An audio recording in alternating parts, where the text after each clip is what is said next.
everyone, my name is Alan and welcome to my YouTube channel. Today you will get to know some of the most interesting facts about books and reading. So let's do this.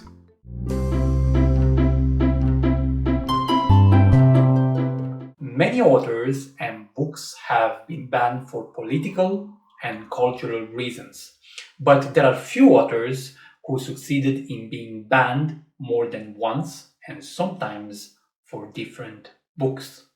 For example, Gustave Flaubert's Madame Bovary has been banned because it was considered an obscene novel.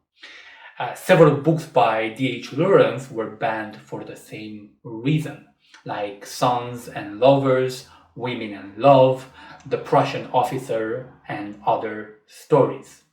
And at this moment, you're banned from this store. You're banned. And last but not least, Nabokov's Lolita, which is in the same category with the books of Flaubert and Lawrence.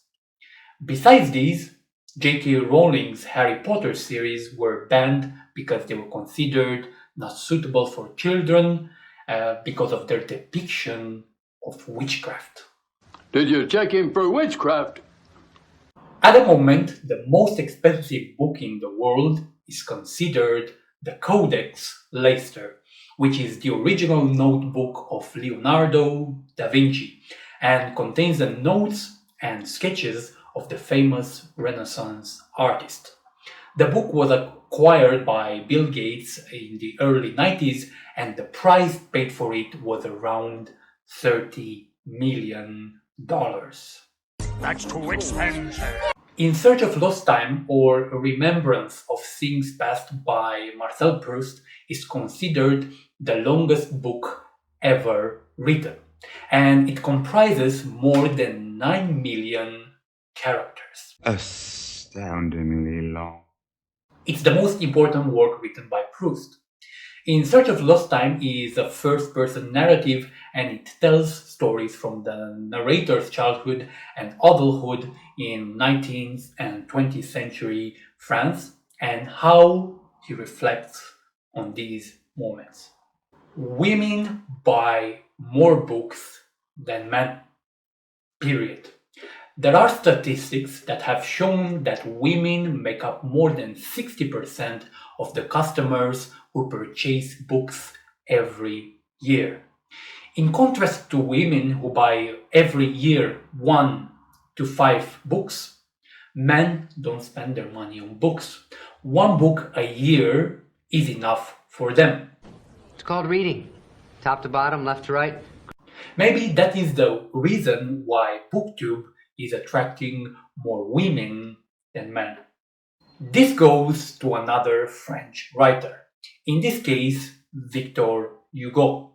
In Les Miserables, Hugo has written the longest sentence in literature, which has more than 800 words. Sometimes I'll start a sentence, and I don't even know where it's going. I will not read it to you because it will take a few minutes, but I will leave a link in the description to this text so you can read it yourself. Did you know that a tree can produce 900 kilos or 2,000 pounds of paper? This means that the amount of books that are made from one tree is around 50. The thing is that between 600,000 and 1 million books are published each year only in the United States. And this means a huge amount of trees are cut to make books. That is why I am a great supporter of ebooks and I think they are more practical in the post-modern world. You've been reading those communist newspapers again. We've all heard the term bookworm, and some of us might have been called bookworms. But what is interesting is that bookworms are real. Hey, bookworm. The thing is, the books aren't damaged by any species of worms, but by insects that bore through books. So there you have it.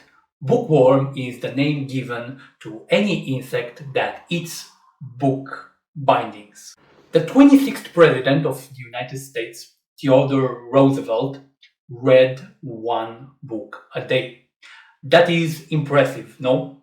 I'm trying at the moment to read 4 books a month, and I find it sometimes difficult to stick to my own goal. Since I only have 2 eyes, reading makes them very tired, very fast. Of course, we can play the devil's advocate and ask ourselves what kind of books he was reading, and if he was reading 1 book a day, maybe that was a superficial reading. But we are not going to do that, and we will just look at the impressive thing that he achieved. 1 book a day. I said reading is good.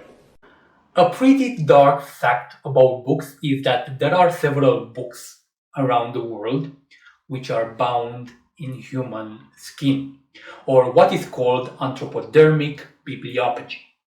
There were different reasons why people were doing these type of things.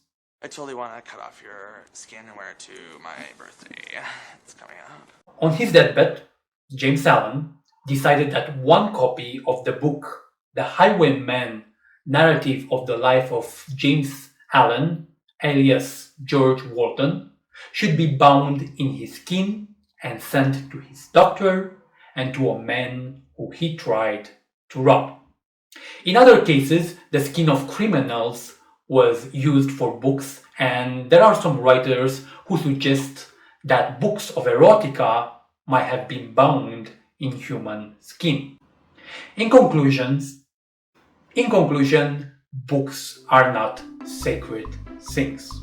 If you enjoyed this video, don't forget to hit the like button, add a comment, and subscribe to my channel to see new videos every week.